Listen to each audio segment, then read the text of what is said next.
Hola a todas y a todos. Continuamos con el ciclo de conferencias y charlas de especialistas en el cuarto Congreso de Innovación y la Docencia e Investigación de las Ciencias Sociales y Jurídicas.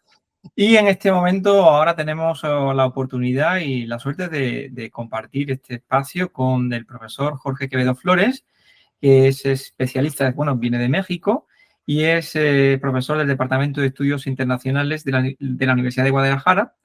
Y también se encuentra adscrito al Centro de Estudios Europeos de dicha universidad, ya que su línea de investigación, fundamentalmente, una de las líneas que ha desarrollado a lo largo de, bueno, de más de 2 décadas, es las relaciones de la Unión Europea con Latinoamérica y América Latina. Así que buenas tardes, no sé si buenas tardes, buenos días por el cambio horario. Y bueno, gracias por aceptar nuestra invitación del profesor Quevedo. Y bueno, queríamos un poco hablar con usted, sobre todo para ver si nos podía dar un poquito de luz sobre eso que está usted investigando que nos parece tan atractivo, que es en las relaciones de la Unión Europea y con el continente latinoamericano y sobre todo con el tema de las tecnologías, de la innovación, de la educación. No sé si usted nos puede avanzar un poco sobre este tema.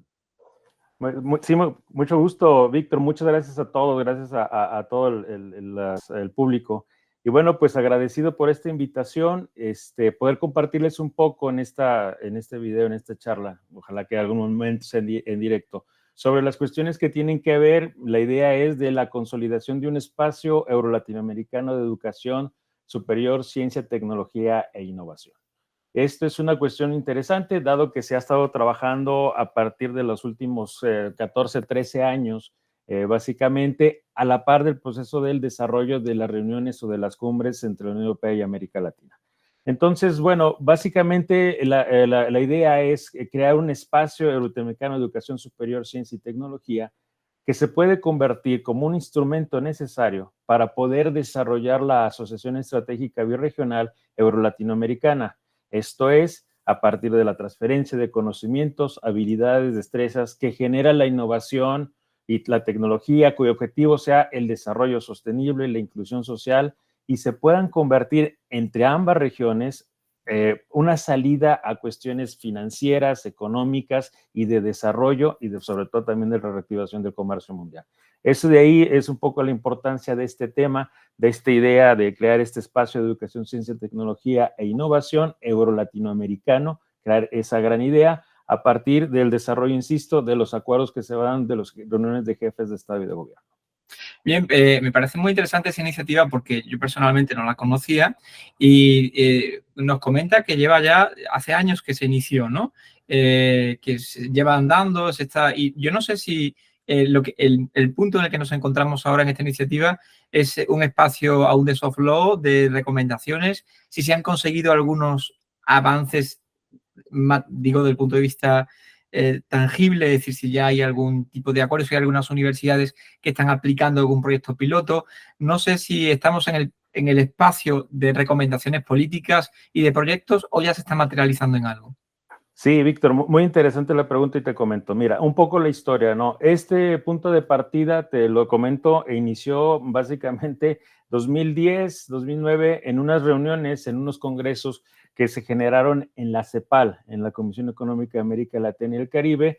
Estos fueron creados o fueron desarrollados a partir de la iniciativa del CELARE, que es el Centro Latinoamericano para las Relaciones con Europa, que está en Santiago de Chile, por parte de la Comisión Europea, de la Fundación Carolina y del Instituto Konrad Adenauer, que también ellos fueron los crearon en ese sentido y auspiciaron. En estos eventos que tuvimos, hubo una situación de reunión de académicos de ambas regiones, académicos europeos, académicos de América Latina y el Caribe, con la idea justamente de dialogar sobre la evaluación de cómo se iban desarrollando las relaciones entre América Latina.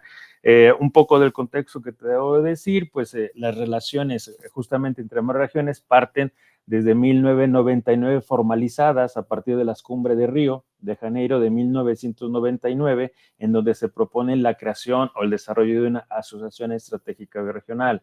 Y cada 2 años se han ido llevando a cabo estas cumbres, que por X y Y, lo plantearé un poco más adelante, al final se han estado, ¿cómo se llama? No se han desarrollado, no se han llevado a cabo. Entonces, 99 es en Río de Janeiro, 2012 es en Madrid, 2004 es en Guadalajara, 2006 es en Viena, 2008 es en Lima, 2010 nuevamente es Madrid, 2013 es en Santiago de Chile, 2015 que fue la penúltima reunión, que fue en Bruselas, Bélgica. De ahí llegamos a una situación de 8 años sin tener ese acercamiento, una situación como tipo de ruptura de relaciones que me puedo referir un poco más adelante, hasta llegar a la más reciente que hemos tenido el año pasado en Bruselas 2023 bajo auspicio de la presidencia española del Consejo de la Unión.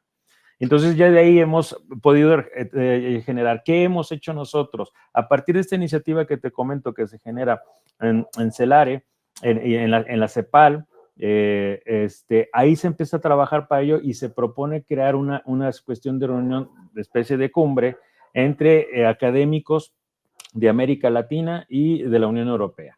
En este caso, nos vamos a generar una situación interesante y de ahí te puedo decir que se crea, empieza este proceso de esta marcha, de este proceso de las cumbres académicas, que te voy a decir que ya hemos pasado, nuestra primera reunión se hace en París, en el Instituto de Altos Estudios de América Latina, luego de ahí estamos en Lima, Santiago, Bucarest, Guadalajara, Bruselas, Lisboa, Estocolmo, Santo Domingo, Córdoba, Roma, Ecuador, Bucarest y la más reciente que fue previamente a la cumbre de Bruselas fue en Alcalá de Henares. ¿Qué te debo de comentar en este sentido? Bueno, pues que hemos ido avanzando y se ha ido consolidando esta idea de crear un espacio latinoamericano de educación superior, ciencia y tecnología. Insisto, parte de la iniciativa académica, parte de la iniciativa de los profesores e investigadores que creemos hacer generar esto. ¿Cuál es la base que tenemos para identificar esta situación?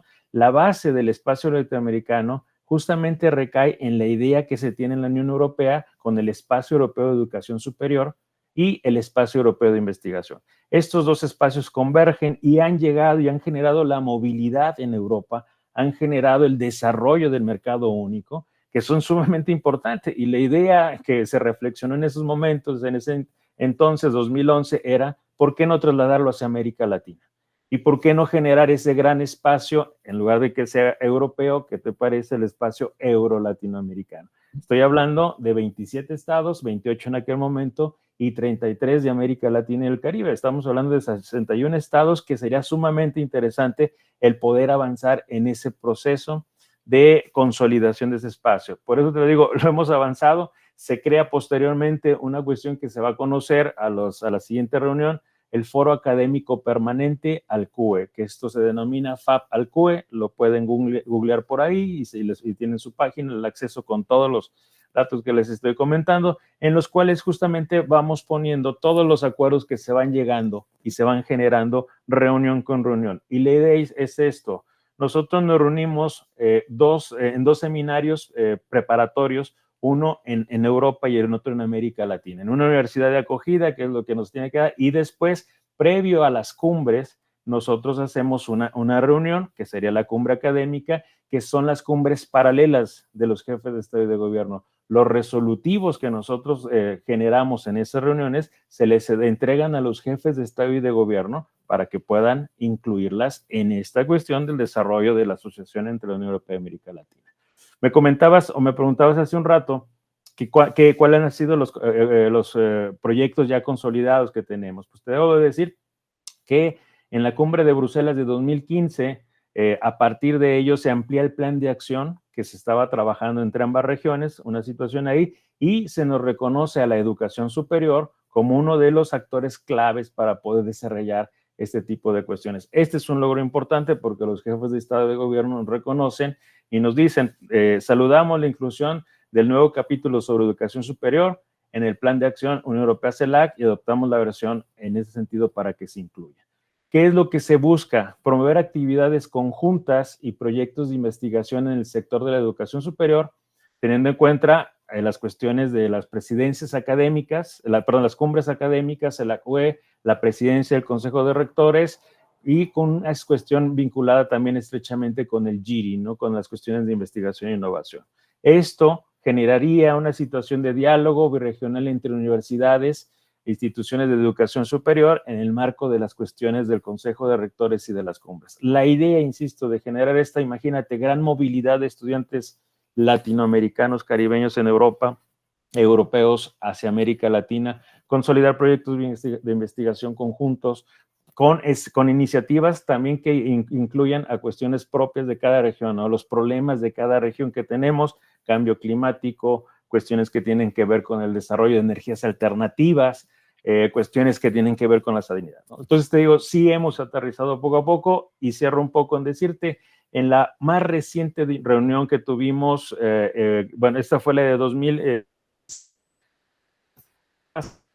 texto, bueno, tuvimos 8 años de desacuerdo, de alejamiento entre las relaciones Unión Europea-América Latina, puesto que no tuvimos cumbre de jefes de Estado y de Gobierno. Tuvieron que pasar 8 años donde se ha hablado que generamos el nivel más bajo de las relaciones, cuestiones del COVID, cuestiones de las crisis democráticas, derechos humanos, algunos estados en particular. Esto ha llevado que, insisto, se genere la más reciente reunión que tuvimos en Bruselas, nuevamente bajo iniciativa de la presidencia española, del Consejo de la Unión, en la cual nuevamente hay este acercamiento.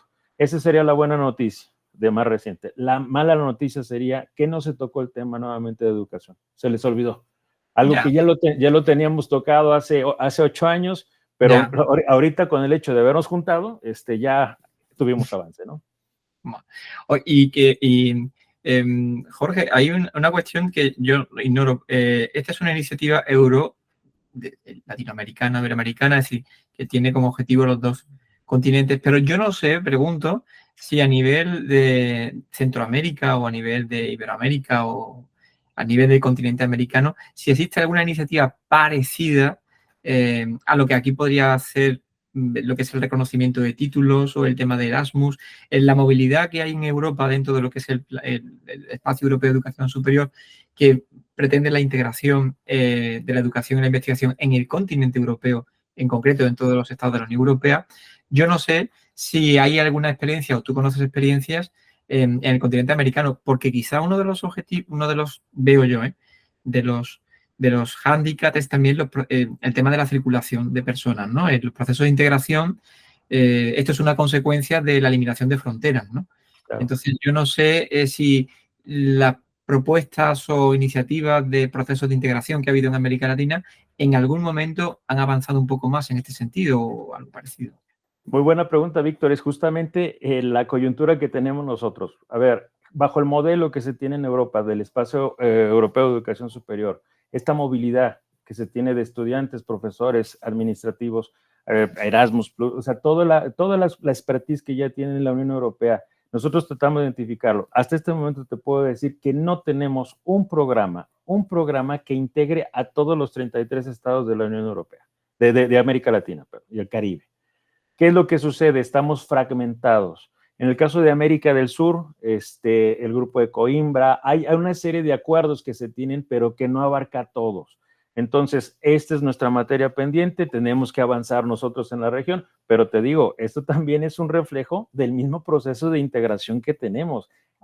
Yo te puedo decir en este momento que la CELAC, la Comunidad de Estados Latinoamericanos y Caribeños, no representa de forma fiable el proceso de integración latinoamericana.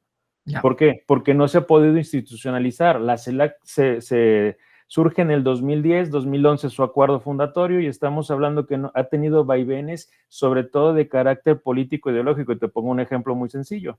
Recientemente, bueno, estaba Bolsonaro en Brasil y Brasil decide salirse de la CELAC. Tenemos ahorita que regreso de Lula, pero no ha habido esta situación. Las cuestiones de los estigmas ideológicos políticos son los que nos han afectado.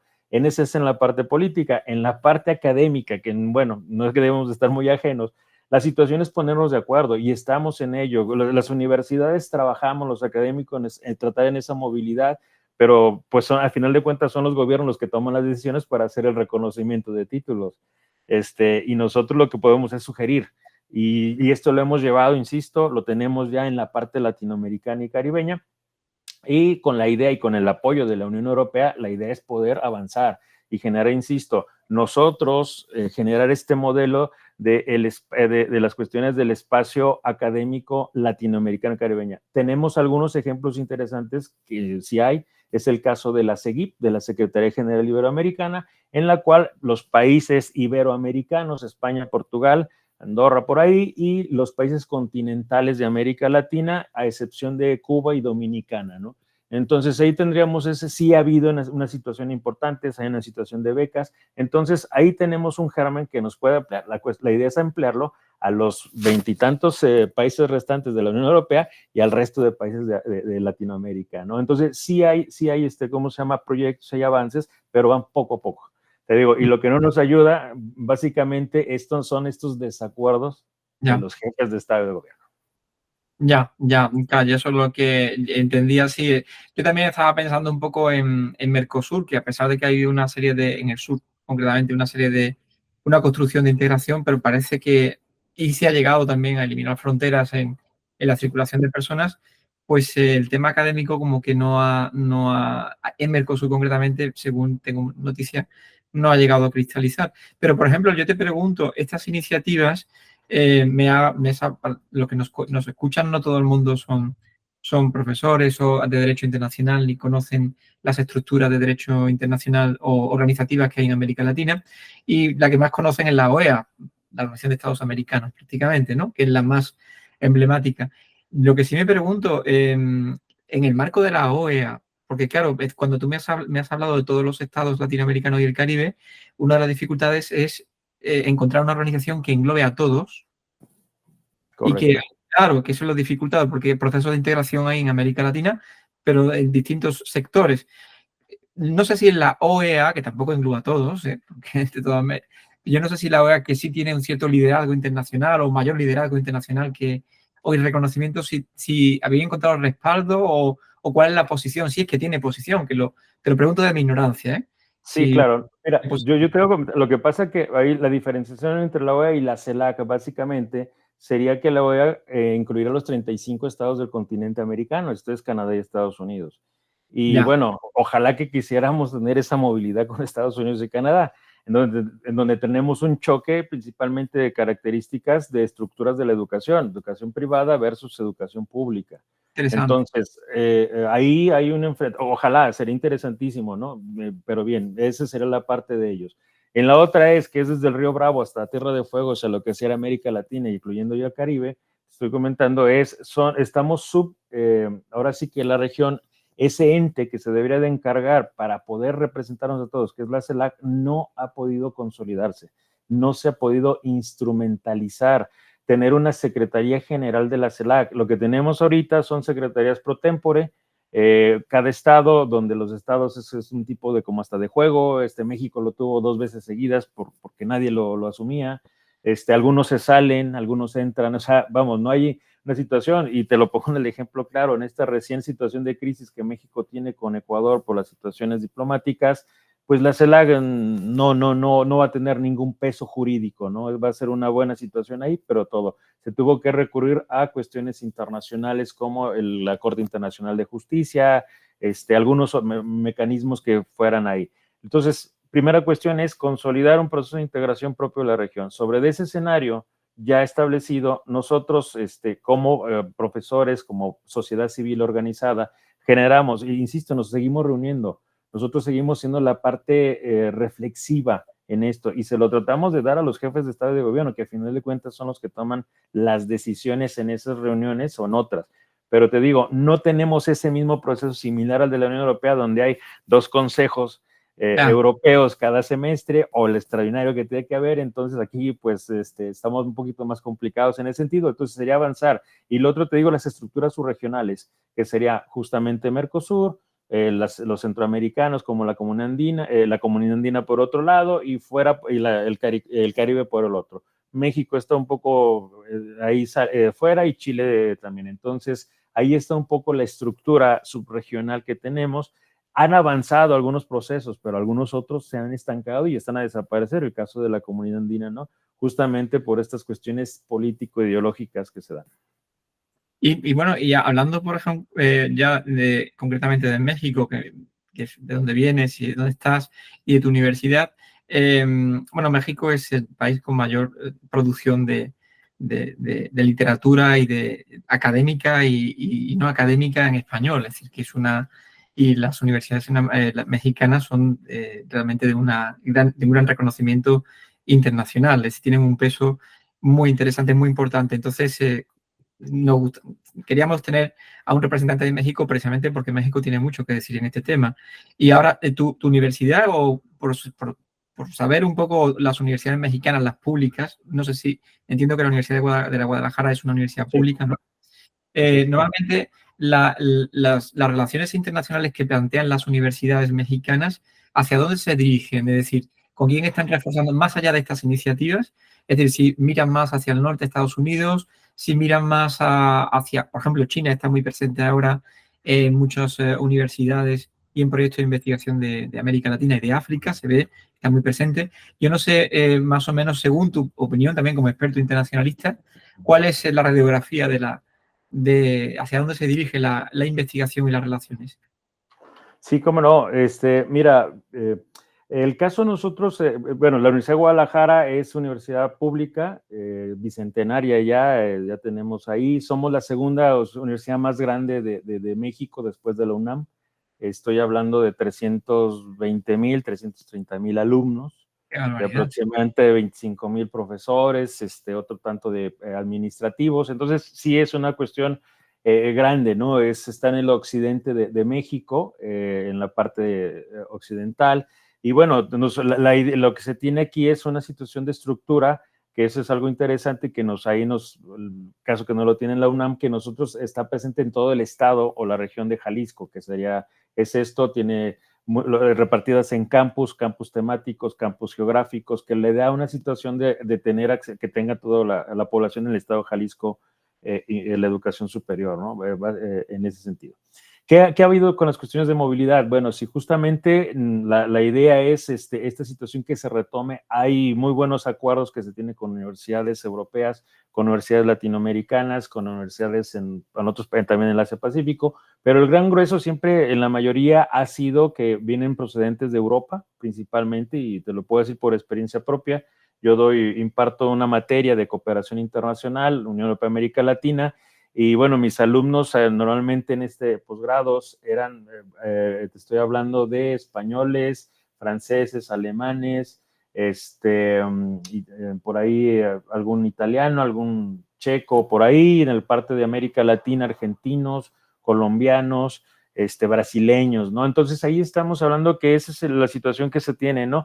Yo he visto hasta lo que tengo muy pocos asiáticos, te lo puedo decir. Ellos vienen básicamente a aprender el español, ya como tal. Debe de ser también por las cuestiones de los programas, en ese sentido, ¿no? Las cuestiones de la homologación. Si imagínate, es difícil homologarnos, hacer las equivalencias con los países de habla hispana o ibéricos o europeos.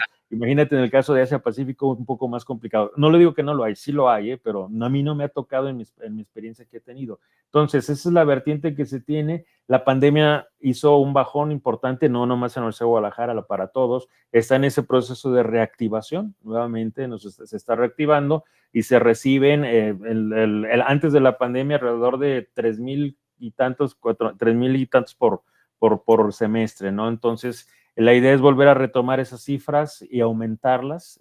Cada día en ese sentido va creciendo. Entonces, te digo, está básicamente en la parte latinoamericana y en la parte europea. Por ahí te digo, de excepción, me tocaría alguna vez un estudiante asiático, pero no me ha tocado. Entonces en lo que tengo yo, ¿no? En ese sentido.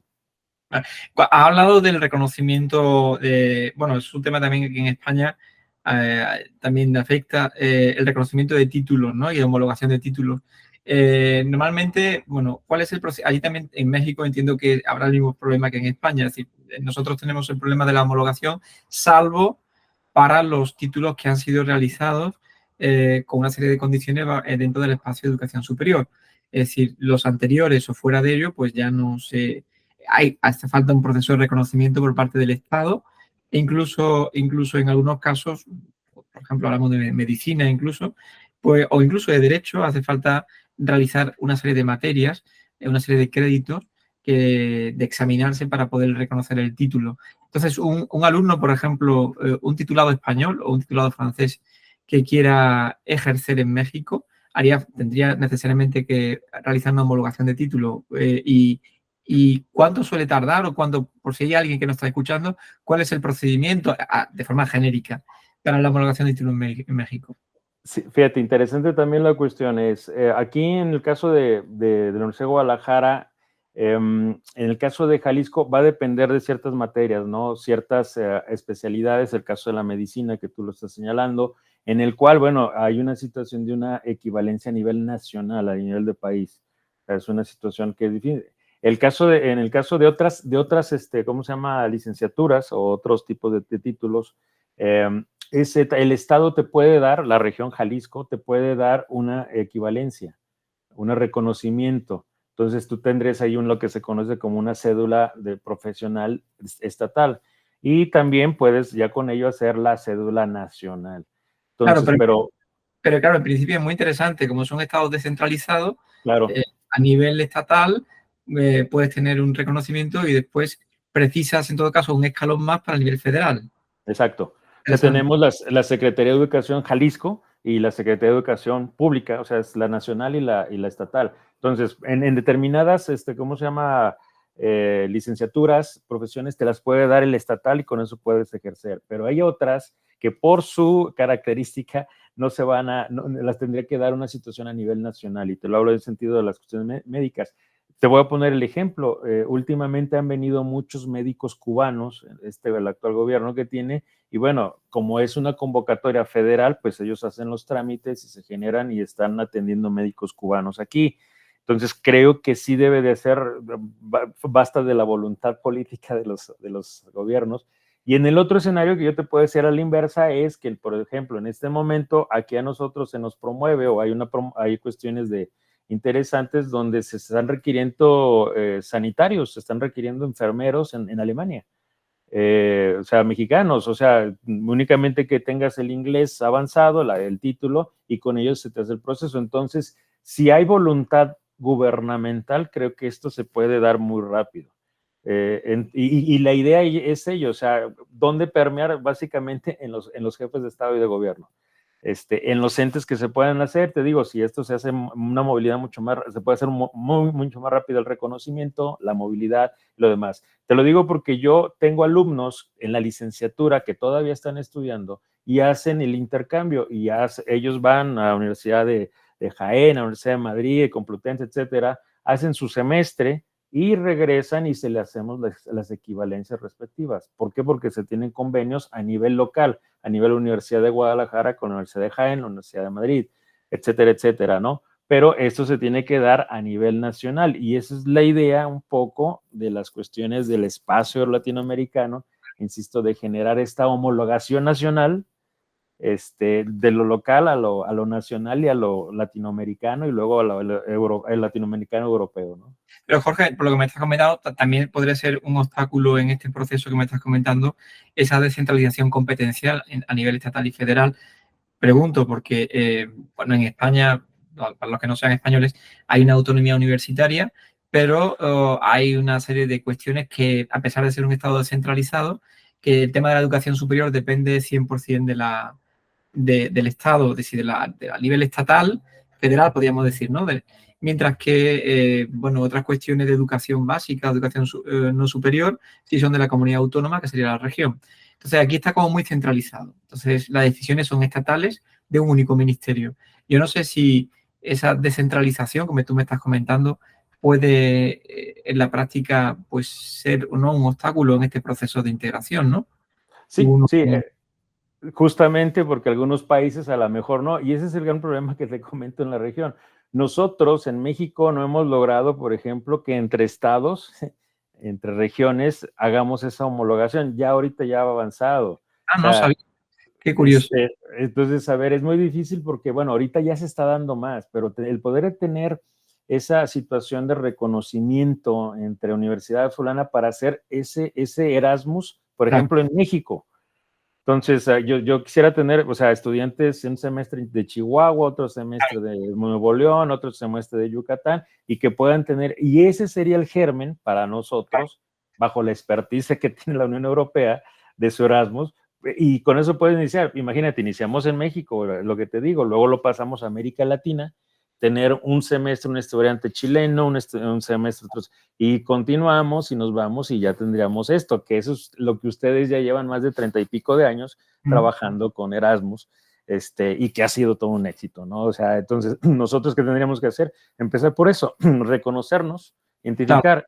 Entramos a un problema ahí un poco fuerte también o complicado que podría hacerse en el sentido de ¿qué identificamos como universidad? O sea, universidad pública, universidad privada, qué tanto debe de hacer. Y ese es el gran problema, porque en América Latina, ante la ausencia de que el Estado tenga esa situación de dar la educación pública, te pongo el ejemplo de las manifestaciones en Argentina muy recientemente, salieron a la calle, pues surgen ahora sí que grupos, empresas u otros actores que se dedican a las cuestiones de la educación superior.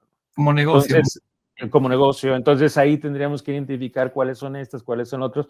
Esto en función de la calidad de la educación. O sea, vamos, o sea, yo no tengo nada en contra, son bienvenidas porque sabes que puede dar quien tenga acceso que lo pueda hacer. Y te voy a decir uno, el TEC de Monterrey, pues es la segunda universidad a nivel de América Latina y todo lo demás, que es un ente privado, no es un ente público, no es una situación. Dice la calidad, sí, pero no todas son así. Claro. Exactamente, no todos son el TEC de Monterrey, perdón por todo lo demás, porque, insisto, ojalá que se puedan aumentar, no hubiera ningún problema, la cuestión es esa, ¿no? Que haya la calidad en la educación y sobre todo en todos, ¿no? O sea, hablo de todas las profesiones y todo en ese contexto. Mira, para terminar, yo fui Erasmus cuando terminé mi carrera en Derecho y el último año lo hice en Italia. Y hubo en su momento, porque yo fui de los primeros Erasmus también, hubo dificultades en los procesos de convalidación y reconocimiento, pero lo que sí realmente fue un empujón muy importante fue cuando se aplicó el Plan Bolonia y todas las universidades utilizaron los mismos criterios evaluativos de créditos, los European Credit Transfer System, porque claro, una asignatura tenía un número de horas y de prolongación académica en una universidad de un estado muy distinta a la de otro. Y la convalidación se hacía muy difícil porque eran criterios, es como si hablamos por metros y kilos. Exacto. Son entidades de medida distintas. Entonces, fue un elemento de gran aporte el que todas adoptaran el crédito como criterio unitario de medir las horas de estudio y de docencia. Eso facilitó mucho los procesos de Víctor, lo que nos hace falta en América Latina y el Caribe es un gran acuerdo como el acuerdo, un gran Bolonia. Claro. O sea, para hacer ese tipo de cuestiones, justamente lo que tú estás diciendo, metros y libras o kilos y etcétera. O sea, estamos hablando en distintos idiomas y no podemos hacer eso para poder homologar y generar este tipo de cuestiones. Esos son los avances, esa es la idea, esa es la propuesta de creación de este espacio euro-latinoamericano de educación, ciencia, tecnología e innovación, con la idea de ¿qué? De poder generar condiciones de desarrollo, de crecer. O sea, vamos, la experiencia y la expertise que tiene la Unión Europea en esto a nosotros nos puede ayudar bastante. Vamos, en el tema de cómo podernos, ¿cómo se llama?, identificar y cómo poder hacer esto. Y después, hacer estos consorcios de universidades latinoamericanas con las que ya se hacen bajo el auspicio del Erasmus, de la Jean Monnet y de toda la serie de cuestiones que se tienen funcionando en este momento. Pero insisto, ¿por qué no generarlo de forma permanente y que sea una de las bases para la actuación de los actores a nivel de gobiernos? Lo que nos hace falta en América Latina es ciencia, tecnología e innovación. Porque cualidades, capacidad y material para eso se tiene, porque no, es verdad, en América Latina yo he tenido la oportunidad de trabajar, de viajar, de trabajar, de colaborar, y la verdad es que se aprende mucho de la capacidad de innovación que tiene la academia latinoamericana, de las asociaciones también profesionales, cómo dicen las cosas, cómo lo plantean, la perspectiva que dan, muy, muy nueva, muy innovadora. Sobre todo yo subrayaría innovadora. Yo creo que incluso más innovadora que algunas cuestiones que se hacen en Europa. Aquí quizás hay recursos destinados a ello y una voluntad política. Pero en cuanto a innovación, bueno, hoy estaba hablando con uno de los conferenciantes sobre una propuesta que se está poniendo encima de la mesa en América Latina, que es una carta digital iberoamericana, es una especie de documento para regular la inteligencia artificial a nivel iberoamericano, de donde están implicados no solamente gobiernos, sino actores sociales, universidades. Eso todavía no ha ocurrido en Europa, ¿no? Y ya se está haciendo allí, ¿no? Entonces me parece... Un comentario en ese sentido, bueno, dos serían, la necesidad es la madre de la innovación para nosotros. Y la otra cuestión en que en el tema muy importante también, que en algún momento lo tocaremos, yo creo que en los siguientes congresos, seminarios que tiene que haber este año del Foro Académico Permanente, lo que tú has señalado de la inteligencia artificial. Esa es una cuestión clave que también nos puede ayudar, nos puede afectar. Esas son las cuestiones. La Universidad de Guadalajara ya sacó su reglamento, es de las primeras universidades en México que lo haya empezado a regular. En la Unión Europea sé que ya lo están haciendo, ya lo tienen por ahí, ya nomás habrá que aterrizarlo, insisto, al resto, a los estados, a las universidades, para que modifiquen sus reglamentos y empiecen ya a incorporar todas estas cuestiones que tienen que ver con la IA. Y bueno, esta es nuestra situación que estamos. Esos son de los pendientes que se van sumando, Víctor, aparte de reconocimientos, de las cuestiones de los gobiernos, etcétera, etcétera, ¿no? Entonces te digo, pues la idea sería avanzar en este sentido y consolidarlo, ¿no? Que se fuera funcional, que se aterrice y poder generar, imagínate ya nosotros poder decir la próxima cumbre, que sería en el 25, Unión Europea América Latina, cuya sede ya está definida, tiene que ser Colombia porque es la presidencia pro tempore que sigue. Ahorita está Honduras, sigue Colombia. Vamos a ver si vamos juntos, todos los latinoamericanos y caribeños, y ver que se reactive el tema de la educación, que estaba ya tomado desde Bruselas en el 15, que no se toca en el 23 y que vamos a ver, que debe de ser un motor, vamos, más allá de las cuestiones, de los problemas que tenemos de guerra, de conflictos, de comercio, de crisis, pues también esto no lo debemos dejar afuera, ¿no? Es que yo creo que lo más importante, a través de la educación se hace la sociedad, y es que son los pilares. Y la universidad es la educación también, simplemente de élites, entendida élite no desde el punto de vista económico, sino como aquellas personas que van a liderar los cambios en la sociedad, ¿no? Desde el punto de vista de la ciencia, de la política, ¿no? De la estructura. En fin, profesor Quevedo, ha sido un placer tenerte con nosotros. Gracias también por estos apuntes que yo personalmente ignoraba, esta iniciativa tan interesante.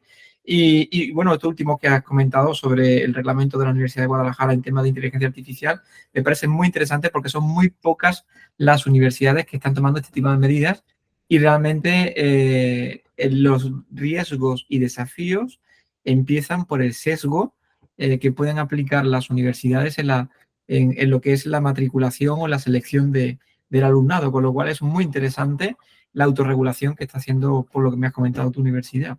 Sí, no, yo te lo comento porque estamos en esa idea de actualizarnos, de capacitarnos cada año. El año pasado me tocó tomar este curso de inteligencia artificial aplicado a la educación superior, aquí mismo en la Universidad de Guadalajara, y ya nos empezaban a decir que esto está incipiente, pero muy fuerte.